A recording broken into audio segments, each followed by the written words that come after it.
नमस्ते, सदावत सली मातृभूमि, जय हिंद दोस्तों। भारत और चीन के बीच झड़पें होना आम बात है, लेकिन अब चाइना की नजर तवांग पर क्यों है, ये जानना हमारे लिए बेहद जरूरी हो जाता है। हालांकि चाइना पूरे अरुणाचल प्रदेश में अपना दावा ठोकता है और उसे दक्षिणी तिब्बत का हिस्सा मानता है, लेकिन ये 2020 के बाद दूसरी ऐसी घटना है जिसमें कि चाइना ने फिर से हाथापाई करने की कोशिश की, लेकिन इस बार तो उसको सही से सबक भारतीय सेना ने सिखाया है। और यही वजह रही कि चीन का एक भी सैनिक भारतीय सीमा के अंदर नहीं घुस पाया। तवांग दरअसल चाइना का वो दुखता राख है जो उसे हमेशा तकलीफ देता है। ये जो घटना हुई है वो तवांग के पास यांगसे में हुई है।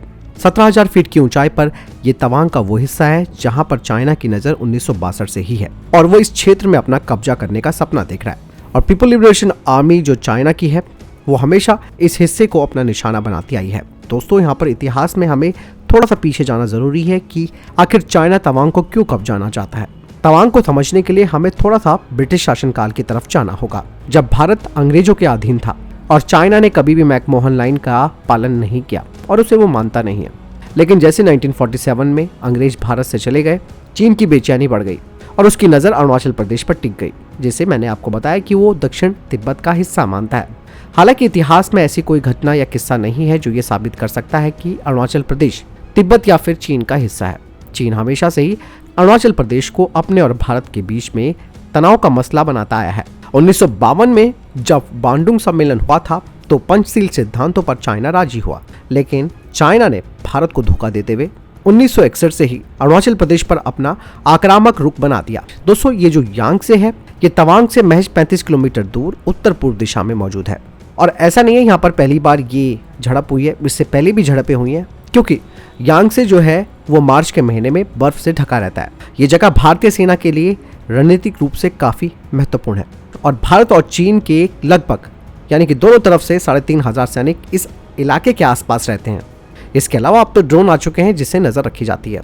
दोनों तरफ से सड़क का अच्छा नेटवर्क है और LAC के करीब भारतीय सैनिक गश्त करते रहते हैं। अगर दोस्तों चाइना को ये यांगसे वाला इलाका मिल जाता है तो इससे चाइना पूरे तिब्बत पर नजर रख सकता है, साथ ही उसे LAC की जासूसी करने का भी मौका मिल जाएगा। 1962 में भारत और चीन के बीच पहली जंग जो हुई थी और इस जंग में चीन ने तवांग हासिल करने के लिए पूरी कोशिश झोंक दी। तवांग का युद्ध आज भी रोंगटे खड़े करने वाला है। कहा जाता है कि इस लड़ाई में भारत के 800 जवान शहीद हुए थे, जबकि 1000 जवानों को चीन ने बंदी बना लिया था। चाइना ने पिछले एक दशक में बॉर्डर के करीब कई निर्माण करने शुरू कर दिए। हाईवे से लेकर मिलिट्री पोर्ट्स, हेलीपैड्स और मिसाइल लॉन्चिंग साइट्स भी उसने तैयार कर ली और ये सब कुछ उसने त्वांग के करीब ही किया है।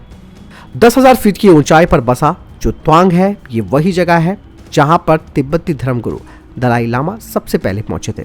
2017 में जब दलाई लामा कई साल के बाद त्वांग पहुंचे थे तो चीन का खून खौल उठा था। दलाई लामा को चीन एक अलगाववादी नेता मानता आया है।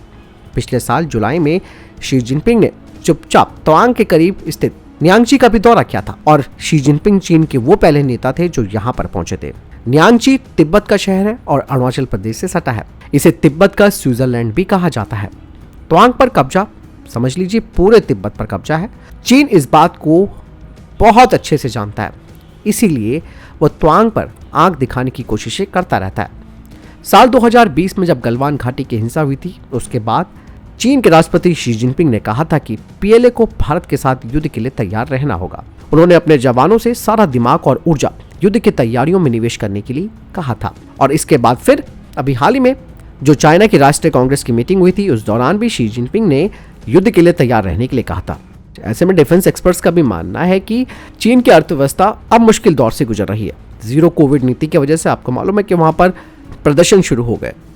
जनता शी जिनपिंग के खिलाफ खड़ी हो चुकी है, लेकिन शी जिनपिंग को अब सत्ता में अपने आप को मजबूत रखना है। वो देश की मुश्किलों से ध्यान हटाने की कोशिश कर रहे हैं। ऐसे में LAC पर भारत को उलझाने के अलावा उसके पास और कोई ऑप्शन यानी कि विकल्प है ही नहीं।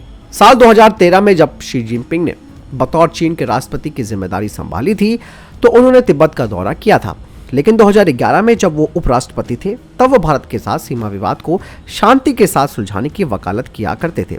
लेकिन जैसे ही वो राष्ट्रपति बने उनके सुर बदल गए। और यही नहीं, कई मामलों में ये बात सामने आई है कि चाइना के राष्ट्रपति शी जिनपिंग ने घाव पर मरहम लगाने के बजाय उस पर नमक छिड़का है और जब ओलंपिक चाइना में आयोजित हो रहे थे तो उस दौरान उन्होंने गलवान हिंसा में शामिल अपने सेना के अधिकारी को ओलंपिक की मशाल भी दी थी। इसके अलावा कई मौकों पर शी जिनपिंग गलवान घाटी हिंसा की वीडियो क्लिप भी प्ले करते आए हैं।